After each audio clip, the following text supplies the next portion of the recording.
I usually find myself working over 80 hours a week across my 9 to 5 and the side hustles and hobbies. Now, I don't advocate working unhealthy hours if it affects your health, so you should take this in moderation. But I feel that I'm able to work over 80 hours a week because of reasons that I define as my non-negotiables. There's no secret sauce. I actually really enjoy what I do at work in the 9 to 5, and I really enjoy my hobbies and side hustles. They're very creative, they're very progressive, I feel like I'm getting a lot out in my day and feel very productive, so I don't feel stressed, I don't feel burnt out, but it's something that I'm always aware of. Regardless of what it is, there are some adjustments that you can make. So whether you're working 20, 30, 40, 50 hours a week, whatever it is that you want to aim and achieve for, it is possible to do it without burning out, as long as you do it in the right way. This video covers the things that make me more productive during the week and helps me reach the 80 hours a week target. And we'll explore sleep, food, environment, friction, breaks, and achieving the almighty flow state. Hey guys, welcome back to the channel. If you're new here, my name's Matt, I work for a bank by day, I invest in property on the side, and on this channel we explore all things money, finance and property investing to help people lead a more financially savvy life. So firstly, we're going to dive into the world of sleep. Now this is my favourite thing, and if you're not getting a minimum of 8 hours sleep every single night, then you should definitely be focusing on that first. Making sure that you have a well-rested, quality sleep every single night is key to feeling refreshed and being more productive every single day. And it is 100 times better to go to bed, get an early night's sleep, than stay up late working really hard. This is classic when you look at students who stay up all night, revise, and then they don't really get the grades they expect. And the ones that get a great night's sleep and actually revise when they have the energy and the mental clarity to do that, they're the ones who tend to get better grades. Dr. Matthew Carter has a fantastic video on the science of sleep. Matt Carter reveals in his video that horrible sleep habits may be the thing that's holding us back from our true potential. It's absurd how many people brag about getting so little sleep every single night, but it's a really bad habit. Sleep is great for bone strength, muscle repair, and fat metabolism, but Matt explains that there is a cycle between having a great night's sleep, which then allows you to have a very productive day full of energy, which then that in itself allows you to go back and have a good night's sleep, and it becomes this ever-looping cycle. And Matt explains that you can hack the cycle by having a fantastic night's sleep and then also being very productive in the day. You start to enter this infinity loop and become more productive in your days. According to the American Academy of Sleep Medicine, on average, people should be getting around 7 to 8 hours sleep every single night. However, Holt's research as a part of this paper revealed that typical Americans only get 6 hours and 28 minutes sleep every night. That's 30 minutes less sleep every day, which adds up to many hours over the course of a year and a lifetime. Sleep also allows you to process all of those days' memories, and it stores it away like a filing cabinet, which means the next morning and the next day you're more refreshed and your brain is more ready to take on new information. And it's this reconfiguring, a bit like defragging a computer. It stores and cleans up all of the information so that you are a lot more sharper in your thinking. To help better prepare yourself, you should be thinking about creating a nighttime routine. Remember back to the time when you was a kid.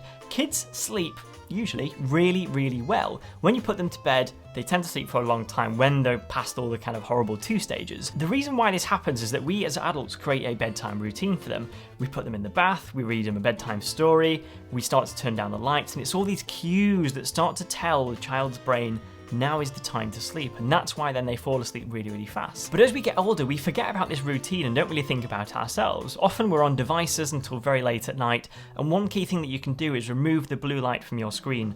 Apps like Flux are absolutely fantastic for this, but now a lot of the big devices are starting to integrate night shift modes into the screens, and it removes the blue light and becomes a bit more orangey, therefore it's easier on the eyes.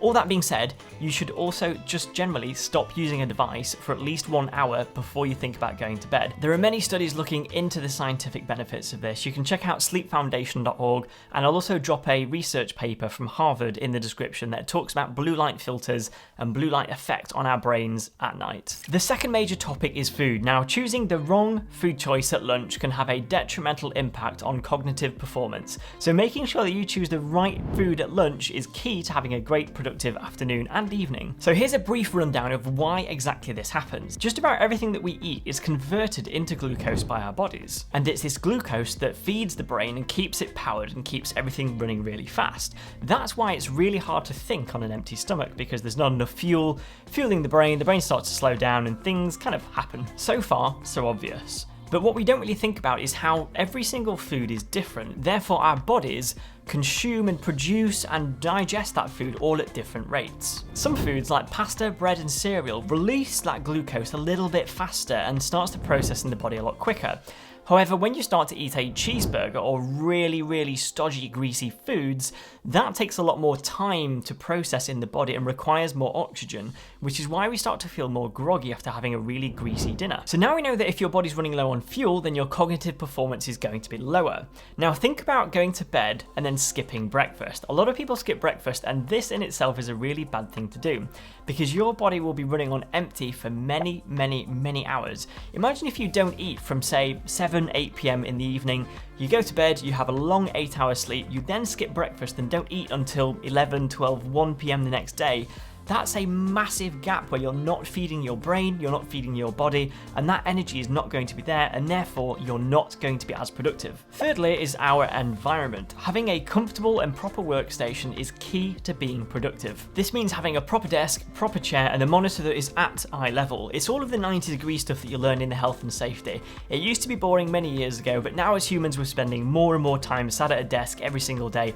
It's really crucial to sustain the ability to sit at a desk all day every day. It's quite hard when you think about it. The best thing you can do is actually upgrade your desk to a standing desk. Now this is where you can change your position. So if you're feeling a bit of a slump in the afternoon, just raise the desk and then you can get this burst of energy. And people who use standing desks do report that they have this new wave of energy when they change their position, and their mind is blown by how productive they can be. Now unfortunately I've got a cheap IKEA desk that I've had for many years that's kind of crammed in the corner of a bedroom, but I'd love to have that in the future, and that'll be one of the first things that I buy when I eventually have more space. Standing lowers your rate of obesity and weight gain. It also helps blood flow and circulation, and ultimately looks after your spine and back as well, so make sure you're not sitting too long all day. Along with your environment, you should be thinking about all the tech that you use as well. Now I've been using a really old 2012 MacBook Pro for a long time now. So far on the YouTube channel, I've edited the past 39 videos on this MacBook Pro. Now it's very old. For a normal user, it's a fast laptop, but if you put 4K video onto the laptop, it is very slow. The fans were up, it's like an aeroplane taking off. The problem was, this was making me really frustrated when editing. It was holding me back, it was taking way more time and adding extra hours onto the export and the rendering and the editing itself, just waiting for it to catch up. So I've invested in a Mac Mini that you can see in the background here. It's the new M1 chip, and I'm holding out for the new MacBooks later this year. But this is a lot faster, and it's all about thinking how can you remove friction in your day-to-day work. So that could be having a fantastic desk, a comfortable chair, a nice monitor riser, whatever it is. It's all of that friction that you should be thinking about. For me, having a faster device means that I can get more done more efficiently, and I'm not sat there waiting for spinners and things to load and things to process, and that can frustrate me. So I want to make sure that by having a fast device, I'm a lot calmer and can just get through the work without having to wait for the device to keep up with me. Lastly, as a part of the environment, plants, greenery, and being near a natural window is absolutely crucial to making sure that you don't live in a cave all of your life. Now, it's well researched that having plants in an office environment or by your desk can help reduce stress and make you more productive. A UK study found that having plants could make office workers 15% more productive, and a different American study found that 10% of sick days in the US can be attributed to lack of nature and daylight in the office environment. Just being able to see nature has a profound impact on our performance. Every paper found that greenery can really help boost our mood, and especially for younger people can help boost self-esteem. Now, our penultimate point is breaks. Now, this may seem obvious, but a lot of people forget to take a quality break of a sizable time. Now, there's a very unhealthy culture in London where people tend to go to the office before COVID. They used to work really hard, work all day, eat lunch at their desk, and then go home at night. This is even worse in winter when you commute on a train in the dark. You work during the day and you have no real sunlight coming in or daylight. You then commute back in the evening when it's dark again, so you don't really see daylight until the spring. Now, you could have one major break in the middle of the day, but the best thing to do and the better thing to do is to take little breaks more often. Whether that's going up to get a cup of tea or a coffee, whether it's going for a quick walk around the office, you might want to go down the lifts, go for a quick walk outside to get some fresh air and then go back up again. It's all of these little breaks that start to break up this intense concentration we have when we're working at our laptops or computers. A good aim is to get up every 30 minutes, have a quick walk around, have a break, just stop thinking and concentrating for a few moments, and then go back back to your laptop, and you'll find that you are way more refreshed throughout the day. And we've already mentioned that you should definitely go for a walk in the middle of the day, and especially if you can get out to some nature anywhere where you are, because being in nature can make you way more productive and more happy mentally to continue working into the afternoon. A study published in the Scandinavian Journal of Medicine, Sport and Science found that people who walk 3 times a week for as little as half an hour found that they were way more happier than those who didn't. They were less tense, they were more enthusiastic, and they were more relaxed overall. And this meant that they could cope with their workload more than the group of people who didn't take a walk 3 times a week for 30 minutes. I've dropped some more great research articles from the Wellbeing Thesis in the description where you can read about all of this study in more detail. And last but not least is the flow state. Now this is something that is a little bit newer to me and I didn't really understand or think about what it was. After recently joining a YouTube inner circle, we recently have power hours every morning at 8 AM.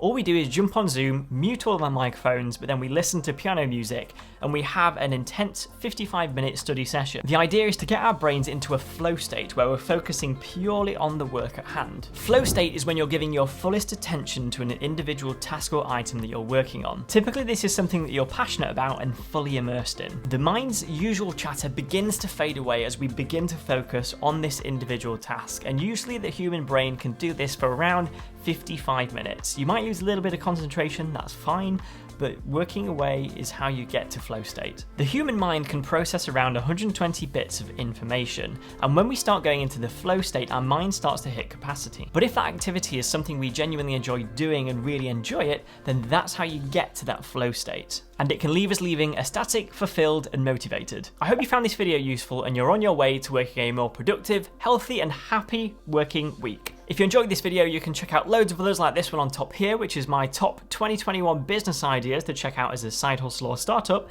or you can check out the one on the bottom, which is my day in the life of a property investor. So feel free to choose one of these, and I'll see you on the other side.